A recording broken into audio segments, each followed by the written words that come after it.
start to put tension on my string drawback, I was like, okay, I'm gonna smoke. It's him. You can look at the horns when he's dead. I'm in the zone. Let the arrow go. Just perfect. When they lose their front shoulders, that's how you know they're smoking. Went about 5-10 more yards. He probably went 20 yards a little tip, then we tried getting back up. I saw him pull up. We rushed 14 rods that night. We got like 156 and something like that, and then the next day we came up to 163 even. You're listening to the White Cat Outdoors podcast, bringing you to the table where we talk about the outdoors. What's up, everybody? Episode 105. Nick's told me like 8 times before we started, so I wouldn't forget. We got a packed house tonight. Me and Tom are actually sharing a mic, so... Glad to be sharing a mic with you, Frank. Yeah, I can't wait to be right in your face all night. It's going to be wild. It's going to be a good time. Yeah, so Nick's also here. Oh, Doesn't yeah, really matter. all 105 episodes. Yeah, something like that. And we got a couple familiar faces on the podcast with us tonight. We got Scott and Brad. Turks and Tines, you guys have heard from them before. I think we talked to you guys back in turkey season was the last time we talked to you. It is, yep. Yeah, so Thanks for having us. Yep, absolutely, guys. We're always happy to have you on. You guys are great couple guys to have on. You guys have plenty of stories. You guys are always successful, so tons of knowledge. We got That's some stories for this deer season. when I texted you the other day and asked if you want to do it, you're like, I might be crying during the episode, so beware. I'm already feeling a little bit. I think I need another drink. Yeah, well, I grabbed you one, so there you go. Thank you. Yeah, you bet. So, yeah, like I said, we're way into deer season. Deer season's basically over. We're through rifle season. All we got left is the late season. So Really like the late season, though. yeah, it's a great season. It better be my time to shine because it's been slow for the past. All rifle season was really slow for us. Was it? How was New York for you guys? New York was Pretty good for me. Yeah, Tom, it was really good for. I drew back on a pretty good buck in November but unfortunately, I had 2 bucks that were coming in. I had one that I wanted to shoot, and I actually didn't even lay eyes on the second one, and because he was behind me, and I'd already committed to the one coming from in front. I grunted him in, came through. I drew back on him, and he was like 5 yards from clearing into the lane I had, and the buck behind me grunted, and the buck looked over, and then all of a sudden he just like hopped through my lane and then stopped just outside where I could shoot, and then like circled around to that other buck. I never got another shot, and I was sitting there at full draw, probably 27 yards, and I'm like, you son of a bitch. But I mean, that was the first buck I've ever grunted in. I seen him at probably 100 yards making a scrape. I grunted at him like 2 times, and ears pinned back and worked his way over, snort wheezing. Oh yeah, he was pissed. That's actually pretty rare. I was shocked because I've talked many times about how I just screw things up with a grunt tube. Like it just seems like it never works out for me. But I was driven to try it out again, and this one literally just turned on me and came right through, but still didn't make it connect. But it was a cool experience. Yeah, it sounds it. That snort wheezing, do you guys experience that much? That was the first. Area? That was the first buck I've ever witnessed. Frankie? Like I could watch do it. I've heard it twice, and both times it was after I did it first. So I got the deer going. I knew the deer was over there, and then I was grunting, and I could hear it grunting, and then I snort wheezed, and I heard it do it back to me 2 times. Okay. But other than that, I've never just heard it naturally occur without me influencing it. I see. I had a hunt last year, and if I didn't know the date, like if I didn't look at my phone in the morning, know what day it was, and I just was in my tree stand, I would have thought it was like November 10th. But it was like October 6th or 7th. It was the first week early. Yeah, first week of bow season. I was hunting a food plot. I had daytime pics of this buck coming out every day. Well, sure enough, this buck comes out that I want to shoot. And he's on the other side of the food plot, which is probably like 50 yards, which that's too far for me with a compound bow. And he puts his nose up in the air, and the wind's hitting me right in the face, blowing back into the woods. I'm like, there's no way he's winning me. He's 180 degrees upwind. And he puts his nose in the air and snort wheezes twice. And out comes this other buck. It wasn't a shooter. It was probably like a 16-inch 8. And they start fighting right in front of me. Oh. Yeah, it was the craziest. And you would have thought it was peak rut with the fighting and bucks grunting, snort wheezing. It was insane. Huh. But I've seen a lot of smaller deer do it. That was the only mature buck I've ever seen or heard snort wheeze. But I've had a lot of success calling in deer with the snort wheeze. Have you? Yeah. I don't know. I don't shut up in the woods. He does. run. Tom calls a lot. Does But he? I mean, he killed 2 bucks this year, so I mean, Well, you got to be doing something must be right. working for him. Yeah, I've only ever been successful in PA once, snort wheezing, and it was so effective that by the time I finished snort wheezing, he was at the base of my tree. I mean, it was that quick. But the Midwest, all the time. Yeah. I mean, Yeah. the It seems Midwest more is prevalent there. it's unbelievable. I mean, I've never heard a buck growl here in PA. No, I never. You hear them out in the Midwest all the time. When I've I first heard a heard it, growl one time, and it was actually one of the same deer that I heard snort wheeze. Right before he snort wheezed, he was growling, and I was like, "What the hell is going on right now?" yeah, first time you hear it, it's kind of freaky. It is, It's yeah. like almost sounds like a raccoon in a sense. It's like, whoa, what was that? But yeah, Midwest all the time. But here, I've only ever heard, been successful with one snort wheeze, but that was a last ditch effort. And next thing I know, I it's feel like standing that's under all me. it ever. It's either it's gonna work like that, or you're gonna scare them off. Like I feel like you've got to have a deer with an attitude, that gets pissed off if somebody's in his area. I don't think you're like a timid buck. I don't think's gonna.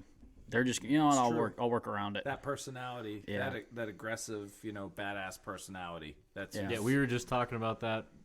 Deer with different personalities before we hit record. That's right. Everyone is different. You don't know how Everyone's they're going to different. react or move. or them bully bucks would be more prone to doing that growling and snort Yeah. wheezing, aggressive. And they could be at 2.5 years old doing all that stuff. They really have no business doing it. But And we've killed upper age class bucks that don't have a chip in their antlers at all. Wow. But then we've killed them. We've seen them younger to where they have nothing but a main beam because they got all their other tines knocked right off. I exactly. videoed a buck. I videoed a buck this year in rifle season. I mean, when I first saw him, I was like, "Damn, that's a big doe." And I got him on camera, or got her on camera, what I thought was her, come through, and then I just realized, looking at footage like a week ago, looked back at it, and it had main beams like probably 4 inches, like coming out this way, but both of them busted off, and brow tines, that was it. Wow. But both tines were busted off probably 4 inches off the head. That's crazy. I thought it was a doe coming through. I was like, Well, you mean think about the 5 of us sitting around this table. All 5 of us have different personalities. Yeah, exactly. They're no different. That is Yeah. true. Yeah, that's true. Yeah, so I guess we'll get into the meat of the podcast here. Let's go start of the season. You guys said you had several bucks you were looking at. They were your targets. I'm sure you had them on camera. You guys are pretty involved with the "You cameras guys are all camera summer kings, long. pretty much." Yeah, we do a lot of. We're really big on cameras. So going into the season, just from let's go to shed season. We're the sheds that we found for the buck that Brad ended up getting this year. We have his 2 complete sets for the past 2 years for that buck. So going into this year, like, he's a target buck. We know he's upper age class. What I guess where do you guys figure before you shot him? Like, what did you guys figure he was age wise? We knew we figured he was at least 5.5 plus. Okay. So the first time you guys found sheds, you're thinking probably 3.5 at that. Is that what I guess what? Well, we weren't sure. Okay. We really weren't sure because we only had he didn't show up on the property till 2019. Okay. Late. December 6th was the first pick we had. We're Okay. like, who is this buck? It looked like he was going to be a 10. Like 4 o'clock in the morning. Oh, just Yeah. middle of the night. Between 1 and 4 in the morning, he never got a day pick. So that's tough to really tell anything. Getting one single picture at 1 or 4 in the morning, like he could be tough. anywhere. Yeah, and he would only hit one area, get his picture taken on one camera, and so like late season, what we usually do is we move all our cameras up to food. No more trails or anything. We just move it up to food. And we did the same thing here. We had 6 cameras surrounding this cornfield, but he would only hit this one slot, this one camera, and and we only have a few pics of him in 2019. Which is crazy because, I mean, most guys aren't putting 6 cameras on at one food source. And so had you put it at one of those, if you say you put one camera at any of those other Truly, 5. you've never seen them. That's what I mean. You know, I know we're guilty of it. All of our food plots have one camera on them, and they could it's not easily enough. cross through. So it's just Sure. showing that, like, even with 6 cameras, you're only getting one picture. So There's a big misconception about cameras out there. Guys think that I put a camera out and, you know, this is it. that's all I have. Yeah. Cameras get, I believe I read an article, it's somewhere between 20 and 27% of the deer in that area. Wow. So, you know, guys think that, you know, there's nothing on my camera. Well, you're only getting about 20 to 27% of the deer in that area. And we've proved it. I mean, we've put cameras at multiple points around food plots, and this buck that we'll end up talking about at the end of this show, he avoided cameras, period.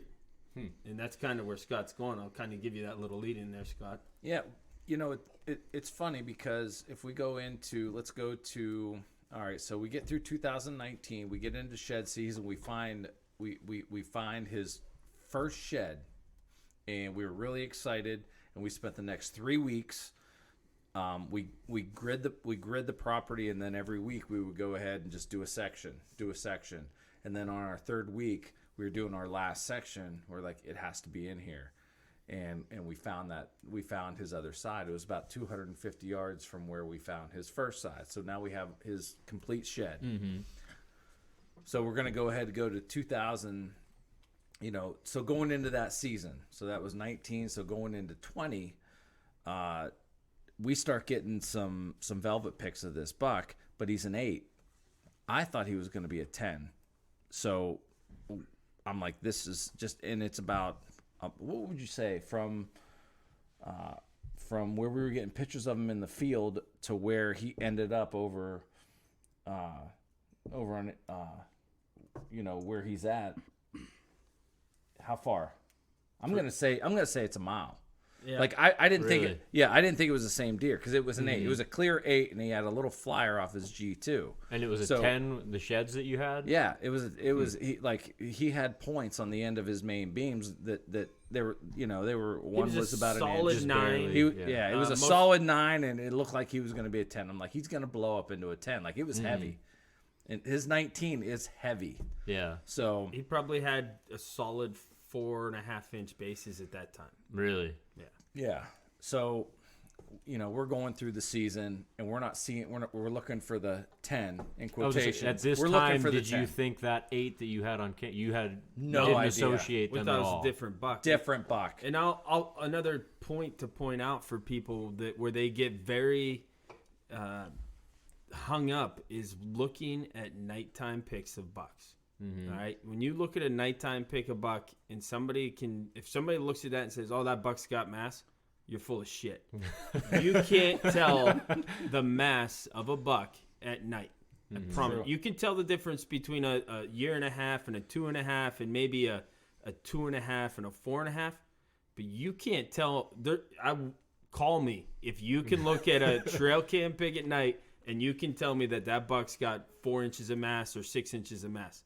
It just that's something we've learned a lot. The antlers just glow and look Lee's bigger. buck is a testament to that because the pictures we had of that buck at night did It's not always do, downsized. Well, yeah, it did not do it justice. Right. The picture, I mean, we could tell it was a hammer. Sure, of course but it was. But looking you, at those you didn't pictures, know how much of a hammer. I think they were 6 3/4 at the base. I mean, just an absolute pig. And you could not tell in a camera picture. You like, that thing was a stud. Oh, yeah, it was a great buck. but yeah, just we had several pictures of that deer at night, and you never would have guessed Yeah. that.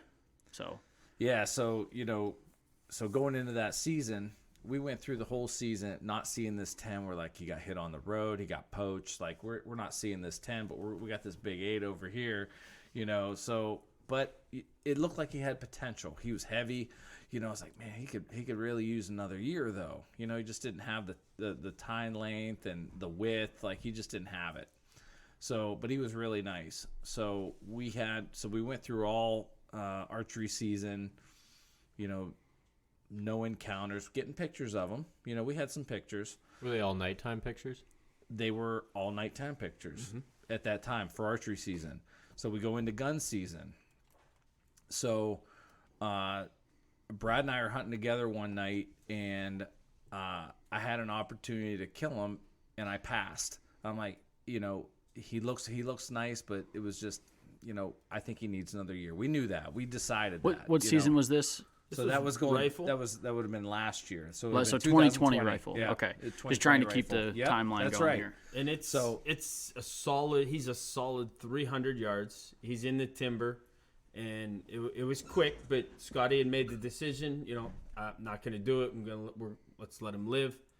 Thinking, you know, you get a buck to that age class, the next year he's going to make a big jump. He could blow up. Yeah, he could blow up. So that's what we did. We decided to not shoot him. So he makes it. He makes it all the way through, and I'm out. I actually pulled it up the other day. I was talking to a guy who bought some hoods for me, and he was asking me about this buck, and I showed him a video, and I thought it was February, but it wasn't. It was actually January. I went in to pull a card on a camera, and I was walking out, and I find one of his sheds in January, the Flier side, and I did a video on it, and I posted it on social. Remember that? Yep. And so we have that shed, and then I don't know, it was probably a few weeks later, him and I were shed hunting, and we find the other side, about that same distance, about that 300 yards, and you know, were they roughly the same place that you had found them the previous year? a mile away. A mile away. Oh, okay. He stayed Other side of the property. Yeah, so Okay. so we knew who it was. I mean, we nicknamed this deer Flier. You know, it was that 8, and like I said, we figured that 10's dead. You know, Yeah. like no pictures, nothing. So I'm gonna say a good month goes by, and we have like a display case at camp. We have these sheds at camp with, I don't know, we found another 49 sheds this year. You know, or this past shed season. And that's all on your farm. It is. 51 to be exact. Is that what it was? Because 50 was our record. So we beat spent it. we spent as much time in the woods to find one more shed. Even if it's a spike. Yeah. And yeah. Actually, I believe we ended up with 52 because the day your son killed his turkey, I found one. Oh, that is true. Walking to the That is blind. true. Yeah. But that was a random day. So a month goes by after we find, this complete shed, and I'm at home and I'm thinking about this, and I'm like, I wonder, if this could be the same deer. Mm-hmm. So I actually drove out to camp and pulled all 4 sheds out and laid them on the island at camp and started studying them.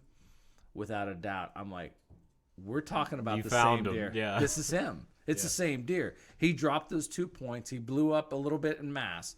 Not a lot, maybe 4 or 5 inches, and then threw that little kicker off the side. And you can feel it in that year on that G2. He wanted to throw it that year, but it was just like a little bump. So he put out a little point on that. But there was enough there to tell that What it sparked was your color curiosity? and everything. What sparked your curiosity to go to camp and lay them all out? I don't know. It was just I feel like you assume he's dead. Yeah, because I don't stop thinking. It would just hit me one day like a brick upside the head. Okay, because I was just saying, That you're was- like, no, you it was assumed just he was an dead. I'm intuition. like, all of a sudden you're like, oh, Nope. Okay. Nope. Because because just the shape and the feel. Like I just kept thinking about it. And we had them, stacked in that cabinet, like, a complete set here and a complete set there, and it was just, I don't know, just something hit me. We never picked up on it, him and I, which is crazy.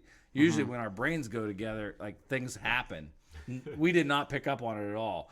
So as soon as I looked at it, I called him. I'm like, we're dealing with the same deer. We didn't lose him. He just moved to a different part of the property. No, that's not how it went. So he calls me and he goes, said you're wrong. He goes, you got to get to camp right now. I'm thinking something's wrong. So I drive out. Yeah, I drive out there. I walk in. I'm like, what's wrong? And he's got these sheds laid out in front of him, and he's like, Half a pack of cigarettes smoked. He's got like this whole board up there. Like he's got like strings all over red the string place. everywhere. Like it's like Vince Lombardi with a freaking diagram in football. And I'm like, what are you doing? He burning goes, coffee over on the like, stove there. I cracked it. I cracked the code. I'm like, what code? He's like, that 10, he didn't get poached. He didn't die. He goes, this is him. So I'll let you You continue. know, we showed him like, I mean, it's clearly him. So we were really excited. Like now he is an absolute hit list buck. So we're going into this deer season knowing that he's a freaking stud. We're getting late season picks. So before we were getting daytime picks of Flier in late season, that year, like after I passed him in deer season, Yep. like before he shed, we were getting daytime picks of him, going to corn. It was cold, nasty. So yeah, going into this season, there was 3 bucks. There was one I called Bob. He was actually on my Facebook page. I actually put up, like, he was somebody that I really wanted because I liked him because he didn't have a tail. Like, he was unique, you know. I think you talked about him the last time we had you on. I the believe. Yeah. I'm sure I did. Like Oh, he yeah. he was important to me. Bob was. So it was Bob, and there was a buck that we called Camp Buck that was really unique too because we only had nighttime pics of him, right? Yeah, and he would come to camp, and I feed him all summer at camp. And the second you stop feeding him, whatever that 30 days before is, so early September, gone, never to be seen again. Till late season, he would show back up in late season. Sometimes. Most But this recently, is 3 years though in a row he did this. Do you think he was leaving the property? We didn't know. We don't have picture. Like we had trail cameras running around. We had no idea where he went. He totally disappeared. Yeah, completely. And he came back every year, and we were just seeing an old friend. Oh, Camp Buck's back, Yeah, he just lets us see him all summer, and then during hunting season, He he's just gone. teases you a little bit. Yeah, a little and bit. we knew he was 5.5. I mean, Yeah. that's how we've been following him so long that we knew this was And he a was 5.5. really nice this year. He Really was nice. upper And I'll show you- 150s, I'll show maybe you lower guys. 160s. Yeah, I'll 11. show you guys some pics of him. He's dandy. So, That's in Pennsylvania. That's not oh like you don't see that no, in Pennsylvania. no. And like I said, I'm like this. He is so being at camp. I'm like I really felt we're gonna get Brad set up for Camp Buck. I'm gonna concentrate on Flier and see how it goes, and then because we have no pictures of Bob at all, nothing, no. But I didn't expect to have any. We have no sheds of Bob. We knew he didn't live on the property, but I expected him to show up around the rut. And when I had all his sweet spots were covered for cameras, and he wasn't showing up during the rut, I started getting concerned. I'm like, Something's wrong. Something's wrong. So he either He's got missing his appointment. something. Yeah, he should be here. Yeah. And he wasn't. So that was disturbing. So let's go to Illinois. No, let's back up real quick because we talked about Camp Buck and leading up to that we talked about Bob. Let's talk about Flier. So we knew we were concentrating on Flier. I was going to concentrate on camp. Scott was going to concentrate on Flier, and so we set the cameras up specifically for Flier.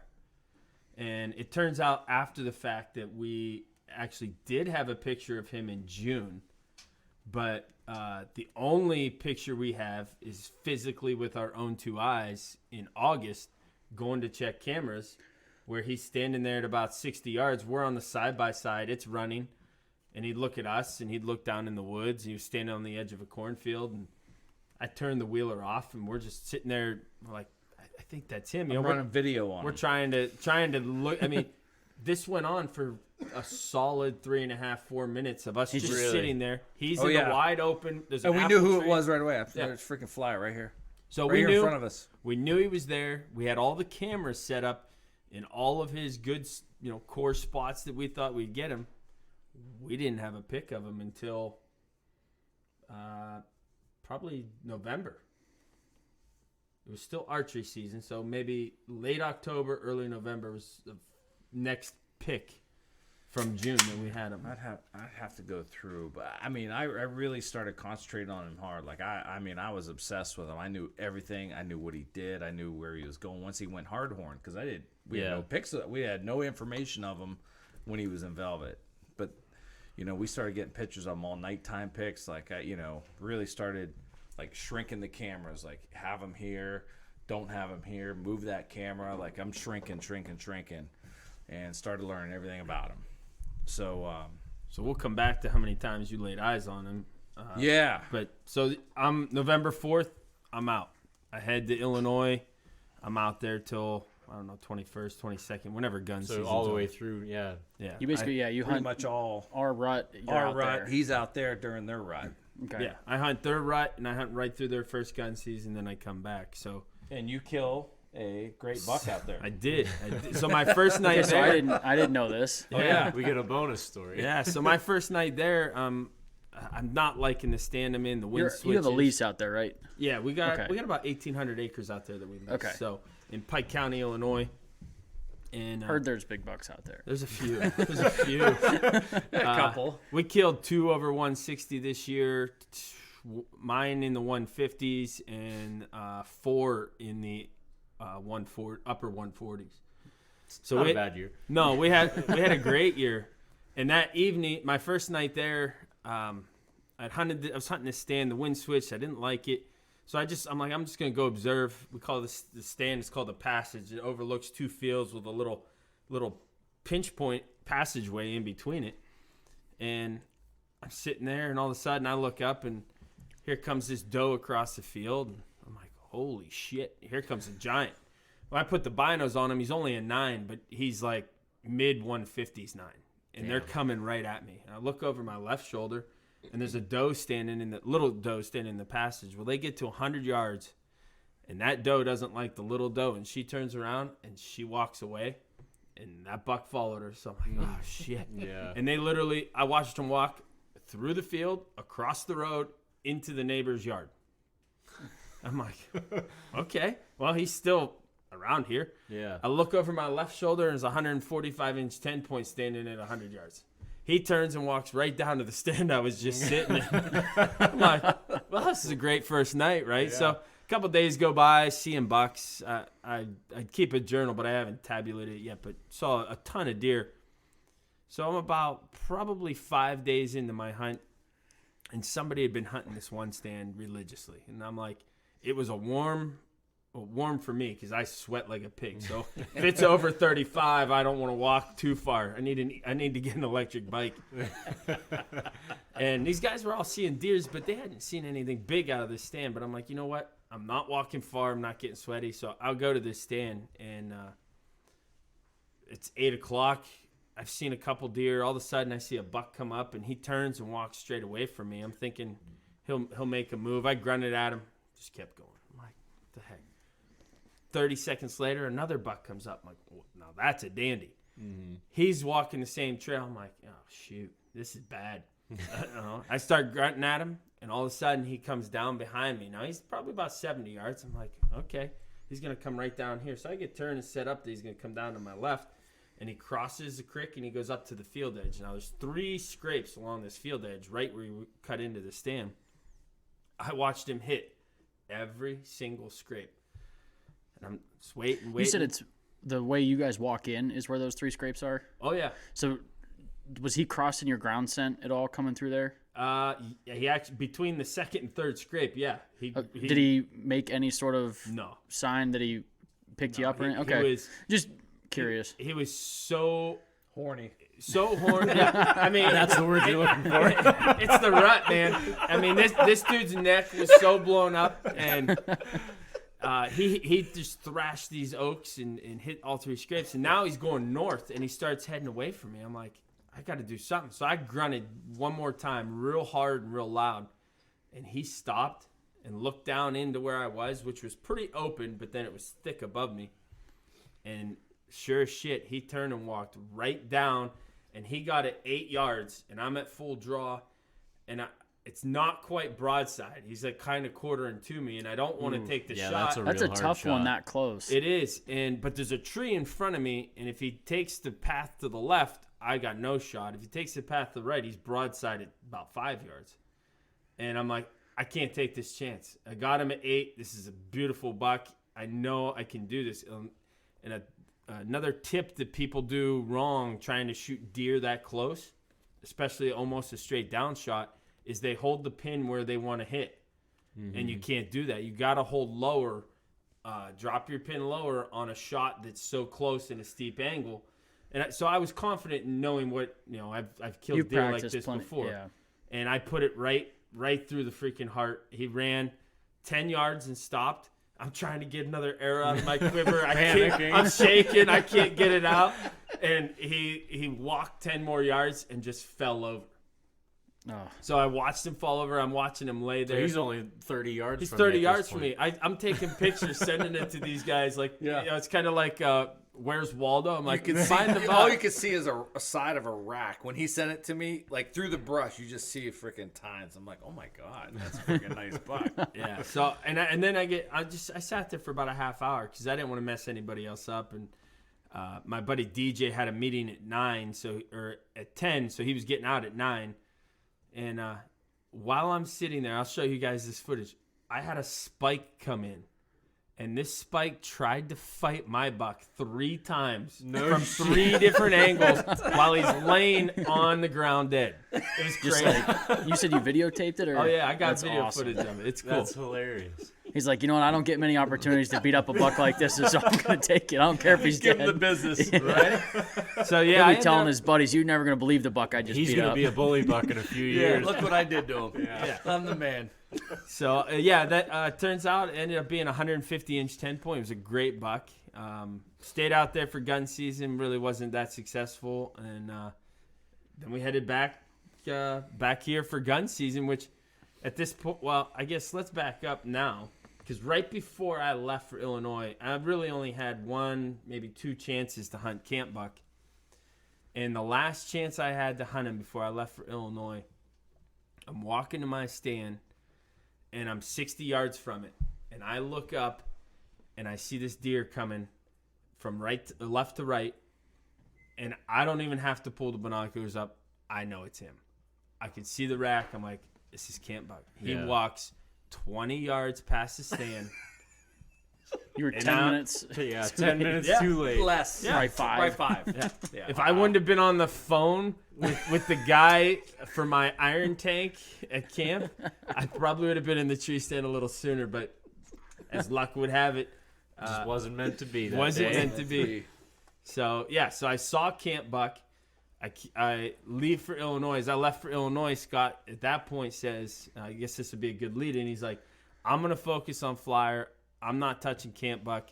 I go to Illinois. I kill a nice 150-inch 10. I come back. Camp buck's still alive. Flyer's still alive.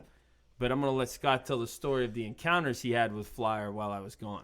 Yep. So while he's gone, I set up a camera just specifically for camp buck, and I'm getting videos of him. Like, he's amazing. I'll show you guys some video of him. He's amazing. And I told Brad, I'm not gonna hunt him. I'm gonna concentrate on Flier, and that's exactly what I did. So and everything I know about Flier, like, I'm hunting him. I actually have 3 encounters with him while he's in Illinois, like close. Like, the closest I got was 60. Like, he's just dogging does, just out of range, just right there, and just can't get close enough. So, bummed.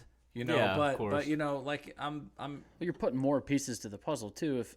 Not knowing that you're going to kill very him much later. so. I actually made a map, and I put dates and times of when I was getting pictures of him on that map, so I knew, like, all right, so this is where he was concentrating the most. Yeah. So that's this is a exactly true what I story. did. Like, this is what I did. And I was sending him pictures. This is what I got so far. Send him the mad like, scientist pictures. It was The only thing I you had didn't it- have was wind direction and barometric pressure of each picture. But he had it down. So a lot of nighttime picks, but like it was just more of like his activity and where he was hitting the most. And I had to concentrate in this one area. He was really getting his picture taken at this one area. So like we're getting done with archery. We're going into gun. He's coming home, and where did you hunt the first day? What did you do the first day? So my son was not successful during archery, and you want to talk about breaking a dad's heart, right? So I leave.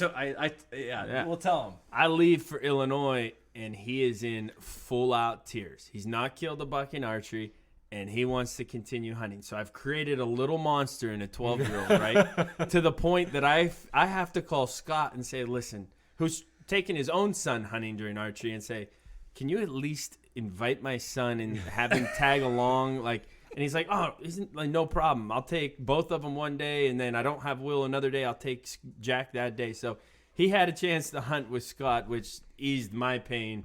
And yeah, and he passed bucks because the way we do it with the kids is you need to kill a buck bigger than you killed the previous years. Yeah, great you know, rule like of you thumb. just. Yeah. I mean, That's a good way to do it. and that's You how know, we do it. You know, and you know the one buck that was really. I mean, Jack could have killed it all day. He's like, he looked at me over his shoulder, and he's like, "Is it bigger than the buck that I killed last year?" I said, "No, buddy, it's not." And he eased off the trigger, and that was it. He didn't. It's tough to tell a kid not to shoot their best buck. It was tough. I'm saying like the way you guys do your rule. I like the way that rule goes because it's really tough to tell a 12-year-old, hey, I know that's your best buck standing out there, but you can't shoot that. Yeah, Like, yeah, 'cause well, this is where it backfires, right? So now he's after your bucks. so now I got to take him on opening day of gun season, which I really want to be hunting camp buck. Yeah. But sorry, buddy. so I take him, and this is where that story backfires, right? Because now, how do you tell a 12-year-old? So I take him out. I don't know. It's like 8 a.m. and he shoots a buck that we knew. We called him Shorty. We figured him to be a 3.5-year-old 10. He ended up being a 12. He had two kickers off his base. 128. Nice. 127-inch buck. You know, nice. That's a nice great, buck. That's a great for a Pennsylvania 12-year-old. deer. For And a 12-year-old. For a 12-year-old kid. So yeah. Now, how do you tell a 13-year-old kid, hey, you gotta wait for something bigger than 129? Yeah. We set the bar pretty high. Yeah. Was that his first buck? No, That's his third. He's Okay, killed so at a- least no, it's it wasn't his fourth. third. Yeah, he's killed a 3-point, 2 8-points in this one. Okay. But he had plenty of opportunities, like Scott said. I mean, there were numerous bucks that we put in front of him, and even in front of Scott's son, that they're like, no. So I mean, pass. it's good. You know, they're getting to that point, and if even if they don't at this age kill a buck that's bigger than the next one, but it's you're not something gonna- comparable, yeah. like they already got it ingrained in their head. Like, I know what a good buck is, and I know what a small buck is. Yeah. And that's really what we're trying to instill in Yeah, them. and our kids are spoiled though, because it's not, because we do all the work. Yeah. we got the plots. We work the ground hard to manage these for bigger bucks. So it's not like going on public ground and just it's different. It's a Yeah. little different. And Yeah, and we try to tell I think the kids that it's too, an though. equal but different challenge. I think. I mean, public is tough because you're stacked against a lot of odds, but the work you put in on private to produce the deer you guys do, it's just as challenging, I would say. It is. I mean, we've talked about this before about what it takes to be a big buck. You gotta have the food, genetics, and they have to have the age. Yeah. Those are the that's three yeah. equations. Period. There's no other way to talk about it. So Well, we were just talking about it before this podcast too. You see that buck and you let him walk. There's a percentage, and I don't know what that percentage is, that buck is going to make it through the rest of the season into the next age class. But sure enough, you put a bullet or an arrow in that buck, that percentage, Went to I zero. can tell you, it's now zero. So, that's what a lot of guys don't understand. They're like, well, if I pass this buck, somebody else is going to kill him. Yeah. Well, Maybe. there's still a percentage that buck's going to live. And Yeah. And when they you do. start killing 4.5, 5.5, 6.5, 8-year-old bucks, they beat those odds. And those Yeah. are the ones that we're looking for. Yeah, they beat that's that right. year after year. So obviously the percentage is a little bit higher than you think. I agree. But people, especially around where we live, because of how it was not even that long ago, if you didn't shoot that deer that you saw, you probably weren't going to shoot a deer or a nice deer. So Yep. it's kind of breaking an old habit with people. There's still a lot of guys that they just have to say they got a buck. Yeah. It doesn't matter how. I know several people that it doesn't matter what it is. They That's just an need old to. school mentality. That's what I mean. Exactly. They as long as they shot a buck, they're happy. Yeah. And for me, especially with a camera now, if I can film him in range, You can kill him. That's exactly. I had a pretty decent 8. I filmed it probably under 15 yards. I mean, even I had like on the video stepping forward, looking. I mean, just like picture perfect. And I'm like, that's good enough for me. That's cool. Yeah. It's I don't have that feeling of I need to kill a buck this Yeah. year. I want to kill a buck, but it's got to be the one I want. Trail cams So- do that too, though. They Yeah. actually desensitize you a little bit on how the urgency of I Yeah. need to kill a buck, because you know what you have. You take the inventory, you see the bucks all the time. All right, then you can study them. Is this something that I'm interested in? No, it's not.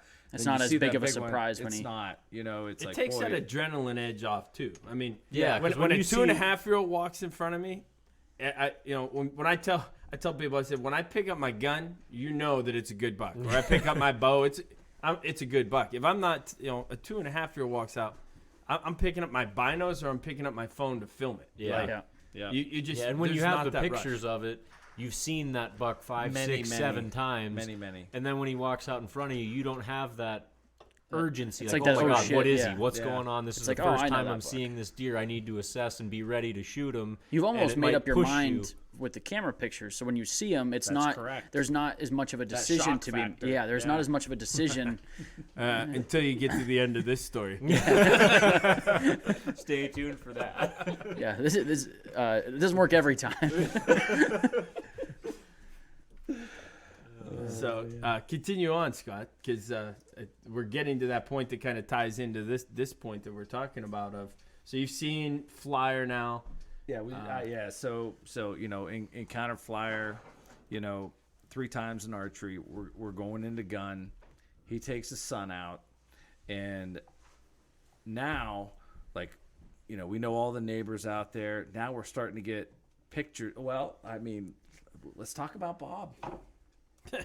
Because All right, that's not yeah. my story. No, so you're right. So I take my son out. He kills a buck that afternoon. My buddy wants me to hunt with him. I'm like, all right, I really want to get back behind my camp and get after camp buck, but all right, I'll take you. And that's a whole nother story. But I go with him, and about 2:20, Bob shows up. Now I don't know it's Bob. I know it's a good buck, and I'm like, that's a good buck right there. He's like, you sure? I'm like, yeah, I'm positive. Just shoot that buck. And it's about 150 yards, and he missed. Clean miss. At 2:21 in the afternoon, he ran right past our trail camera, which A cell cam. a cell cam, which sends it to You your got phone. yeah. As soon as I seen it, I'm like, it's. What the fuck just happened? I said it's fucking Bob. Oh my That's what I God, said to myself. he's back. Oh my God, it's Bob. This is the only picture I have. you of said this. you hadn't seen him all year. Haven't seen him. Not one pick. Ghost. He was a ghost. So you're see- probably in another stand, seeing that you get. freaking out. Oh yeah. You're I like, can't- oh my God, no, it's no. Bob. So I get down looking for blood, nothing. We get back up in the stand, and an hour later we hear some shots, but we're not piecing those shots together. Yeah. It's gun season. There's shots all over. It's a war zone, yeah. And so I'm. What was it that night that you saw a post? Evening. That Evening, evening, I there's seen a a post of Bob, Buck that with the no neighbor tail. killed. The neighbor's kid. 10. 10-year-old kid killed it at 3:20. An hour later, after it got missed on the neighbor's property, he was dogging a doe. Yep. Probably, I'm gonna say a good half mile, probably from where he Oh, got yeah. missed. Yeah, he went through the property, crossed the property line, and then they killed him right as soon as it crossed property line. So we actually had him. Was it the next day, bro? We had him bring him to camp, Yeah. and So you did get your hands on him. I did. Oh, yeah, I wanted we to, get the we needed closure to see to the him. And story. he was, You needed he the- was you more needed than the happy closure. to bring him over. I needed to see him. Yeah. And the one thing that I learned about Bob, I really thought like he was a 10, the year prior, and I thought he was gonna blow out like the mass, and like I really expected him to do something different. He really didn't. This is did that he? genetic piece, Identical. right? It was that he just didn't. So- he was still nice, but he grew a couple extra points. He's a 12. And I think. he was a 12, and you guys end but up just scoring didn't him or have anything? no, he just didn't have the mass. What would you say he was? He probably was low 140s, no more than like 142 inches. Emaciated. That's what he was. He was thin, skin and bones. Somebody Running shot hard. him. Now remember when I Oh, said he's not showing up, there's an issue. Remember We there's got a an piece issue. to the puzzle we're missing. There's a hole down between his shoulder blades, comes out his brisket, and it's So- nothing but pus.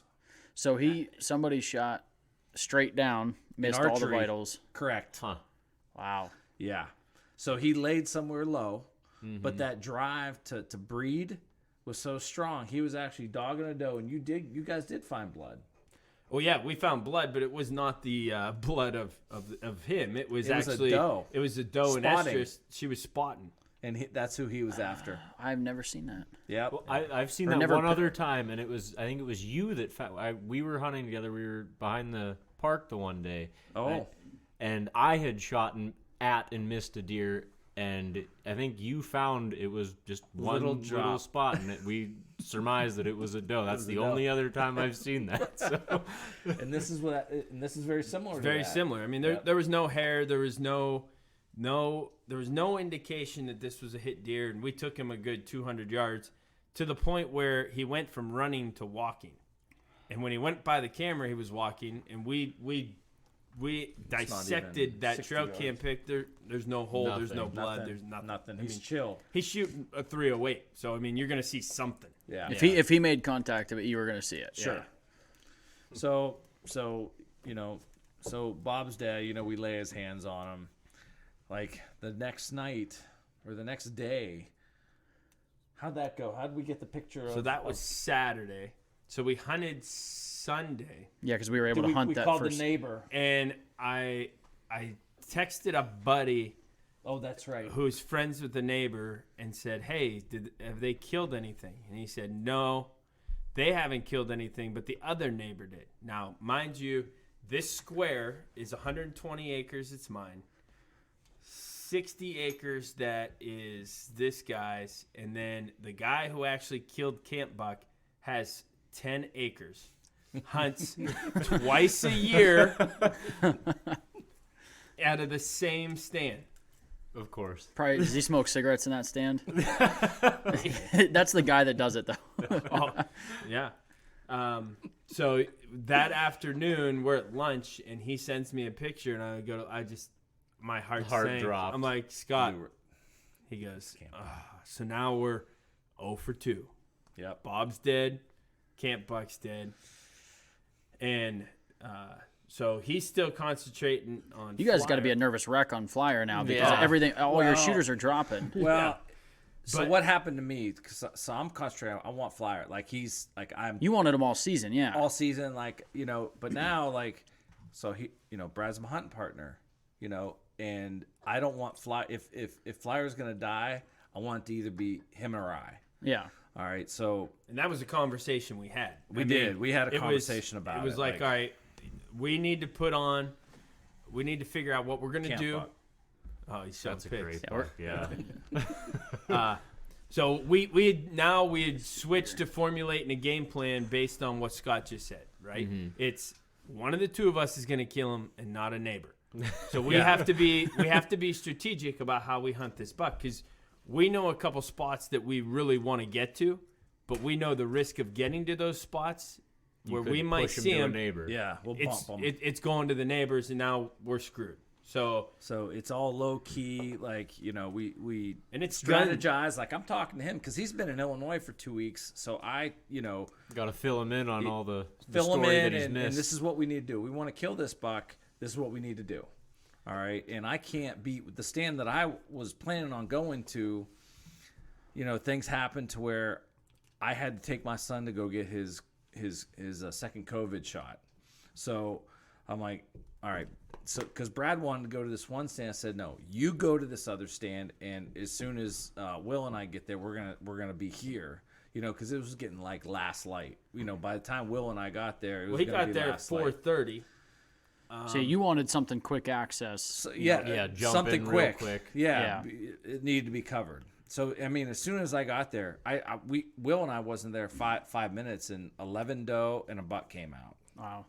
Jeez. So And then- I'm 150 yards from him, but there's a roll in the field that it's the only area of the field he can't see. yeah, that's true. And back to his point that we were going to keep pursuing Flyer during gun season, but neither one of us are very big gun hunters from the standpoint that we don't really care a lot about hunting gun. I mean, Yeah. we're going to kill a nice buck if it gives us the opportunity, but we like archery and we like late season. So we Yeah, know we're the same. We're all we the know if same we way. lay off of him and we don't pressure him and put him to the neighbors, our chances in late season go up. Once it way gets up. cold. Getting on For it. sure. He Yeah. loves being in this one section of late season.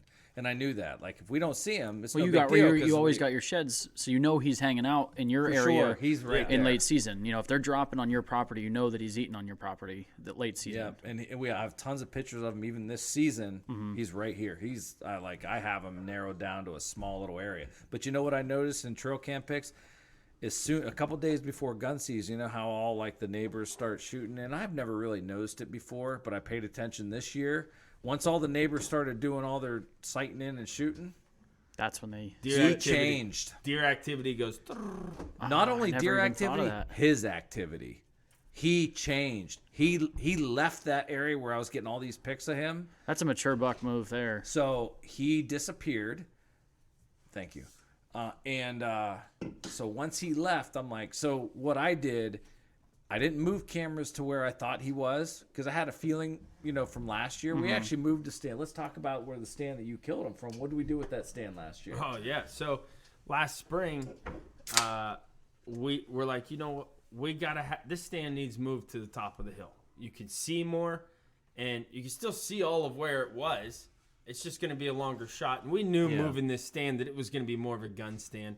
Which So the longer shot doesn't matter at that point. And when we seen him in gun season the year prior, that's the slot he used. Like, we need to be in that corner, that little dog leg right there. We need to have it there. So that's what we did. Yeah, and so we're thinking this is going to be a gun stand all along. But I tell you what, that night that I killed him, it was just as good of an archery stand. I mean, I watched 5 doe and a 3.5-year-old 9-point for an hour, and I probably concussed him because I shot right over his head. I mean, he's at 15 yards. Rung his bell a little bit.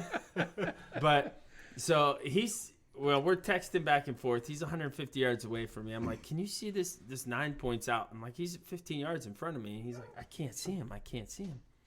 Well, all of a sudden, this 9-point locks up. And he's looking down the field. And I can't see that corner out the window because the stool situation was not the best. I got to the point where the stool was laying on its side. I had folded my coat up, and I'm sitting on the stool sideways.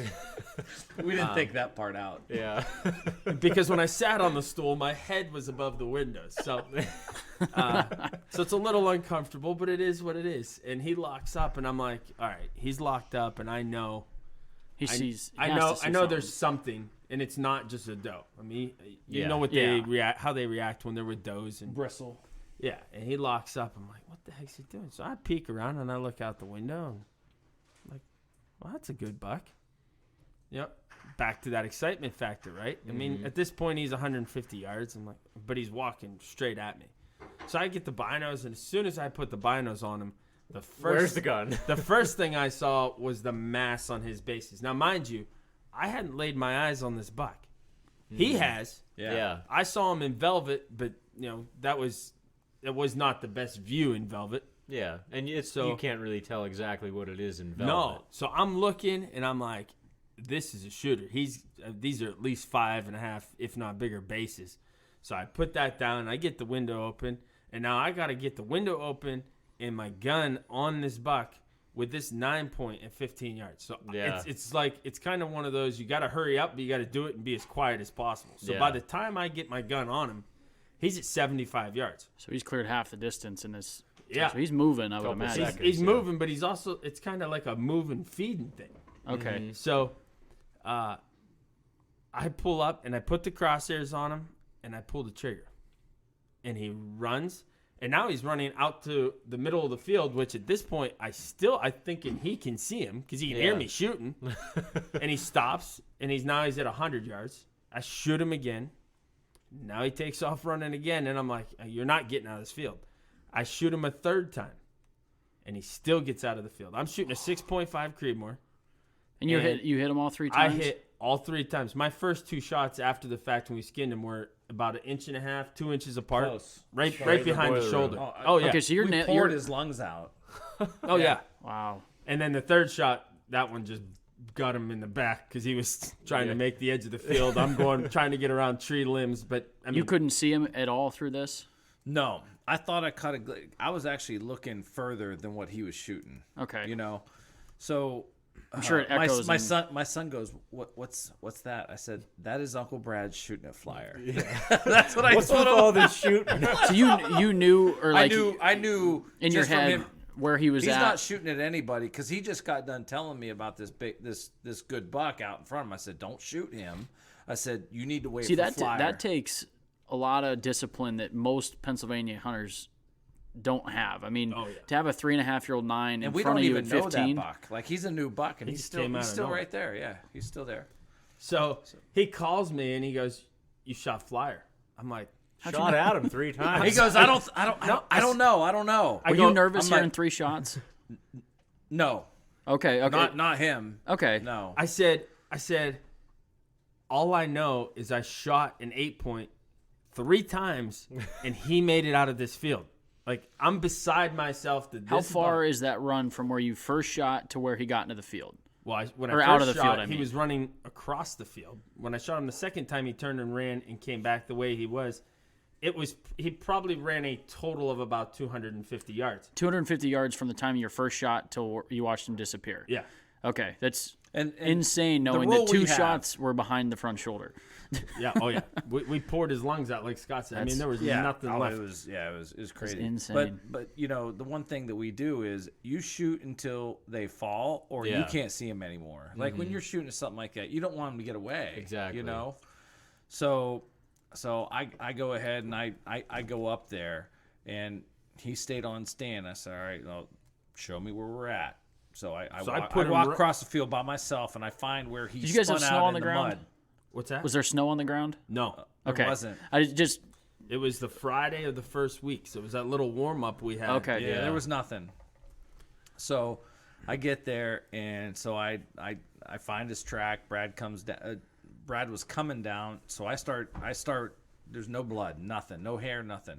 So I walk to the edge of the. I walk right into the woods, and I look. 10 yards inside, I can see big old belly or his left side sticking up. Oh yeah. So I turned around. Excitement I starts. turned around. I didn't say anything. I didn't run up to him. I did nothing. I waited for Brad to get there. I said, and as soon as he got to me, I said, "You got him." Nice. I'm like, where? Because I still don't see him at this point. So I go up to him, and I sit on his chest, and he was taking his last breath at that time. You know, and then I was able to put my hands on him. Like it was pretty amazing. You know, Yeah. because you chase something for so long, Yeah. like you Years. know Years. intimately. You know, like it was, Yeah. and you find these Well, sheds, and the amount of like you the know, cameras you guys put up and the just coverage of how far he went. You know, from where we first encountered him to where he ended up being. Like it's thinking just he was crazy. dead. You know, Thinking all of it. I mean, just so much that finally all you can. yeah, man, and maybe I mean it was surreal. Like I couldn't believe it at that moment when we yeah, actually he was wrecked. put our This antlers dude on here. our hands on. Because in my mind, I shot an 8-point. Yeah. You know, Yeah. he's Yeah. the one. He's the one who's like, no, you shot Flyer. I'm like, well, I didn't see that 9th point because he had a split G2. I Yeah. knew every buck in that square, you know, because I've been hunting it so hard. Mm-hmm. For him to get that excited, it had to be Flyer. There's no other buck that would do that to him. Yeah, and you know So- Brad well enough that you can. You Oh know. yeah, oh god, there's no other buck Yeah. that would make him unravel like that in Yeah. that square. And I knew that's the corner. If he's gonna come anywhere, and I used our cameras as like more of a deduction. If he's not hitting this, and this point of the square, he has to be here. And that's exactly where he was. And I was not willing to move a camera and go down in there and set a camera because I didn't want to bump him. So I didn't. Yeah. But I knew that's where he was. He was living in this little corner. Even though you didn't have the picture or the camera down Didn't there, matter. you still knew. Because You were able he's to not in cancel- his you sweet would say you spots. were able to I cancel canceled it out. Yeah. Yeah, and did. we knew from the year before that was a slot that he was using, not Yeah. as frequent in that as in others. that in that time frame. Like it's a small little window. He would use that little corner, and it's thick and nasty. Like you have to crawl through it. It is nasty in there, isn't it? Oh yeah. So that's where he was. That's insane.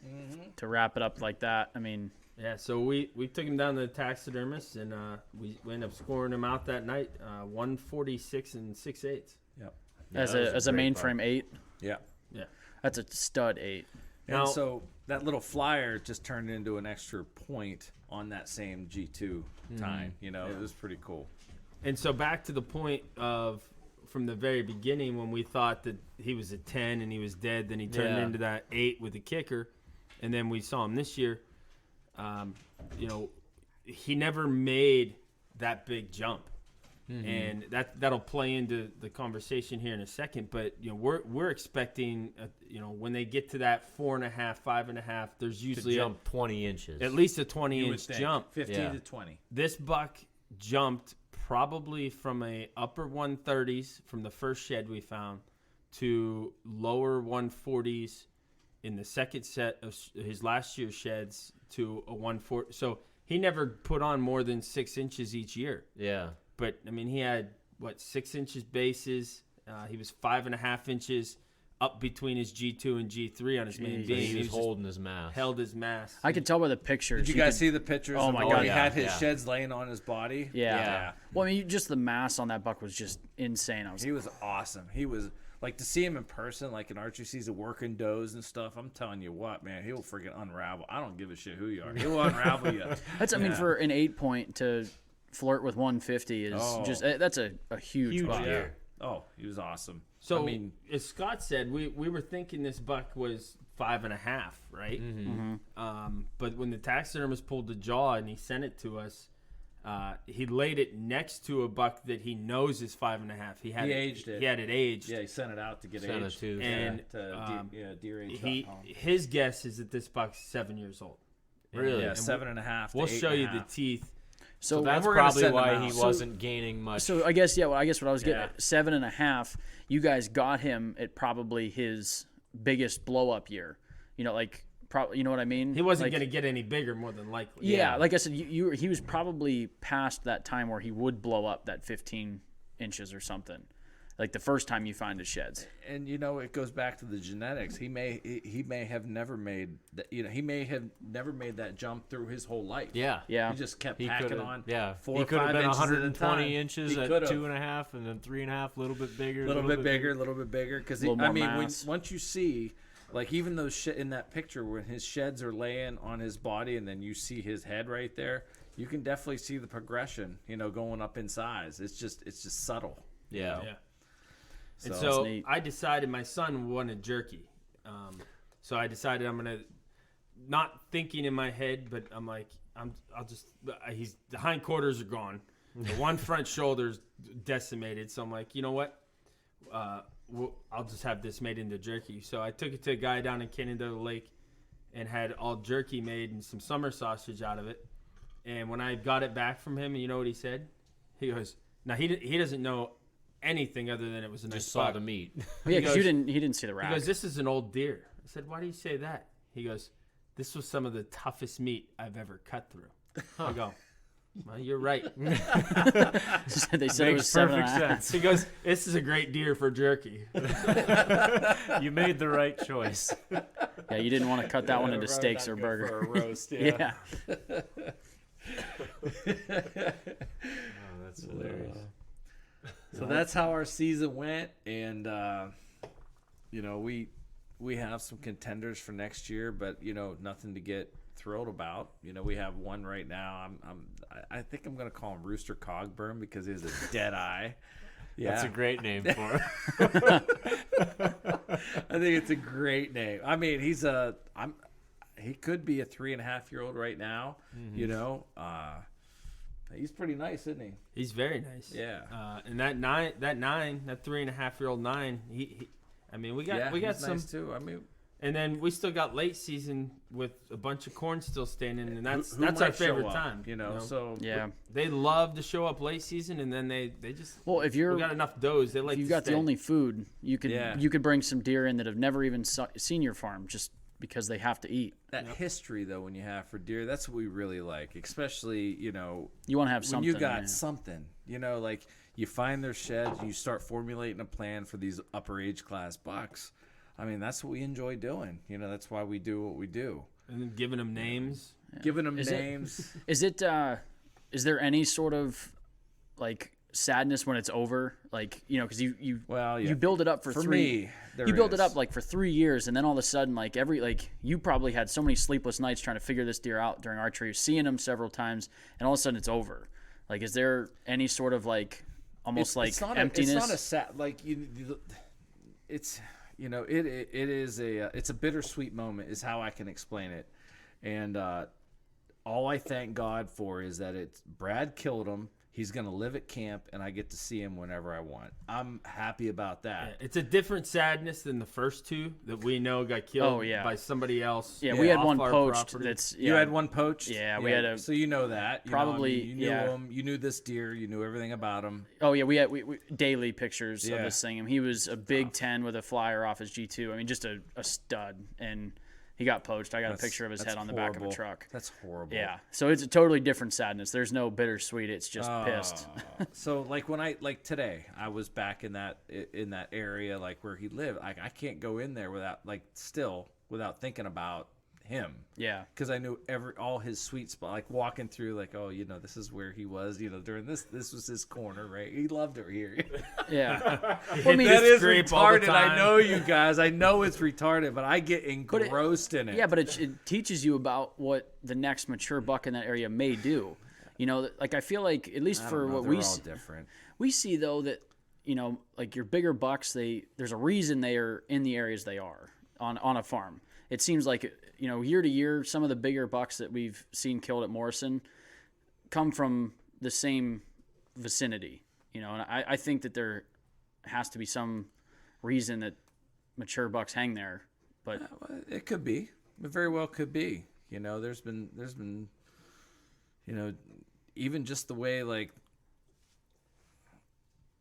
valleys and water and creeks and how the air lays within this valley and how especially big bucks like it's funny different times of year this particular buck and we see it in mature bucks mostly, not just deer. Like we can talk about deer all day, but mature bucks is what I'm talking about in Pennsylvania with the pressure that we have. I mean, they just do different stuff, and they are all a little bit different in what they do, and how they like the wind. I can't stress enough about wind. I really think there may be factors to where moon phase plays into it, but I really think like wind, and how like you have like if you have a stand you want to hunt. How many times that I want to hunt Flyer in this stand tonight. Like, I really feel he's going to hit this slot, but I can't because of the wind. You know what? That night, I get a freaking picture of him walking right through that slot. yeah, but he would have winded you. He would have winded me. You know how? I think I a knew lot it. of I people- knew he was going to hit that slot, but you got to play I feel like the a wind. lot of people overlook that. They don't go to a stand and they see a buck on their camera and they're like, oh, I should have been there. But like you said, yeah, you could have been there, but he would have winded you before correct. you ever got a shot. Of course, and then where would he went then? Yeah, Just then go he nocturnal? knows at that Who point knows? that's he's going to be there if this Yeah, We've and got then he's it's not not, there it's not anymore. worth it. We've It's got not some- worth it, fellas. It's not We've got worth some it. old hang-ons on some hedgerows Yeah. that bucks look at as they're entering the field. I mean, Tom's seen it too. There's certain stands that have been there longer than I've been hunting. Yeah. And you literally we'll hang a mobile hang on or something 40 yards down the field. And you can watch as soon as they're coming into the field, they check it. Yeah. They learn from Sure. busting people. Of course. Well, the other problem that the other thing that guys do that they need to break the habit of is, and we have a buddy who does this, and Scott will chuckle when I say this, but you get guys that see bucks on cameras, and I call them the buck chasers. So they see him on this camera, then they see him on this camera, and all they do is they're constantly chasing the Day buck. behind- I'm Day hunting that behind. stand tomorrow. Yeah. Yep. That's my spot tomorrow. Yep. Don't nobody go there. That's my spot. I'm like, go there, right? Because He was there yesterday. You got to be the move. You got to be the move 5 ahead. miles away. Yeah, you got to be the move ahead, and you got to figure these deer out. And yeah, I just call him buck chaser because that's what he does. If that buck is on that camera that night, I can guarantee you he will be in that stand tomorrow. Yeah, and that's not the way it works. No. But there's a lot of guys that do that though. Yeah, and you might get lucky once in a while, but it's- it's rare. I know You've we've been never doing that done it. chasing game your whole life though. Yeah. So. It's No, a I think tou- the it's a better tough way is the one. way you guys you're mapping out. Like you said, you just keep Yeah, Just it's honing a chess in, game, honing and in, you gotta honing stay in. one Moving move and ahead. moving and tightening. Yeah. That noose. Camp buck that noose was getting tight. Like I had this dude he was such in a small little corridor.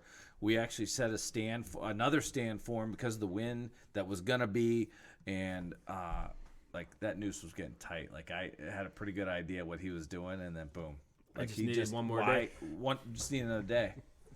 So So you just never know, What's your plan, Scott, for late season? You had 3 target bucks. All 3 are dead. To be honest with you, Are you hoping for? No, I'm actually, I have no plans. I'm really cool with where I'm at right now. I really don't want any buckshot, to be honest with you, on the property at all. And I'm really looking forward to shed season and to see what happens for this upcoming season. There's nothing right now, unless something's going to be like 150 plus, some kind of pig shows up. I didn't know for if me you to were get hoping excited. for some stranger to show up on the property. It has to be We're something always really hoping. special. Yeah. I mean, who isn't How hoping? often does that happen? Where Well, late season comes and you have a brand new buck that Flier in 2019 showed up out of nowhere. We have no pictures. We have no idea where this buck came from. Nope. Bob.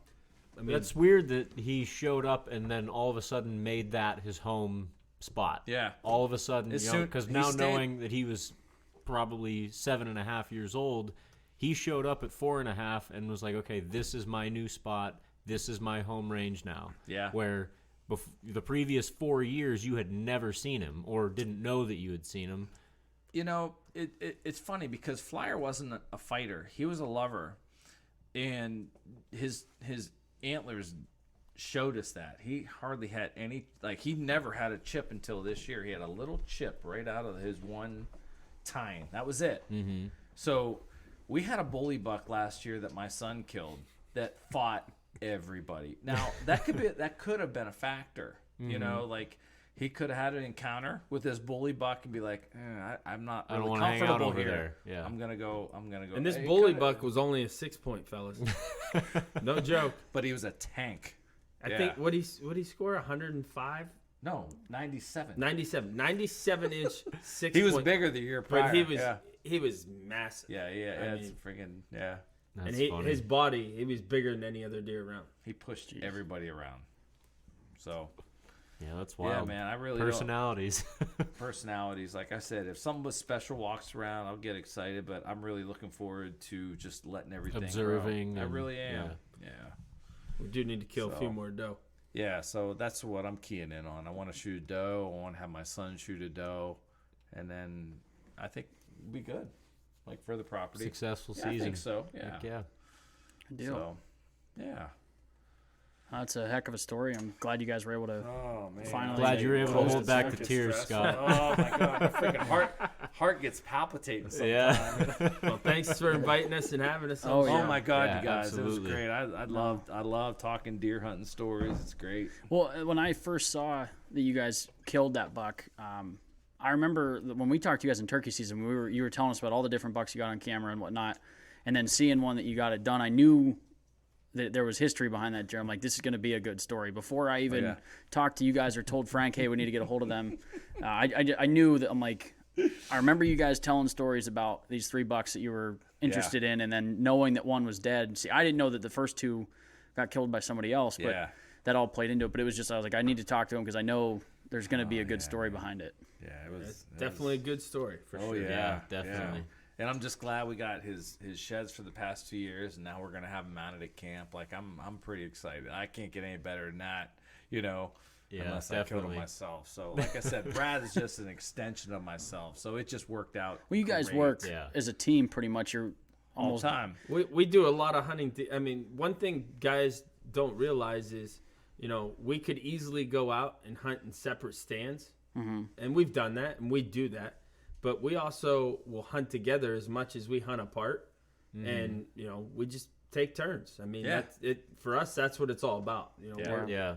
We're on a mission, and that's what we do. Yep. That night we were about as close together as we could be, for the simple fact that he had to have his kid Yep. at a doctor's appointment, and but otherwise we probably would have been sitting in the same stand together. It's true. Yeah. Yeah. Yeah. Because that's the stand he needed to be in. Like, yeah. So, and I could see that stand. I could see him. I Couldn't see I the could see the deer. stand. I just couldn't see that deer. Yeah. but I'm just happy. You know, I'm Yeah, just the way it definitely. worked out. I mean, it couldn't work out any better. So yeah, it was a great buck. Awesome. So Well, thanks again for joining us. yeah, you guys. We'll have to meet up again for maybe turkey season Oh, again. I'd love it. Turkey 101. Yeah, we got to. West I remember. Virginia, Yeah. PA, New York. Here we come. Yeah. So on that note, I guess if you guys haven't, you filled your buck tags. Make sure you guys are all getting outside.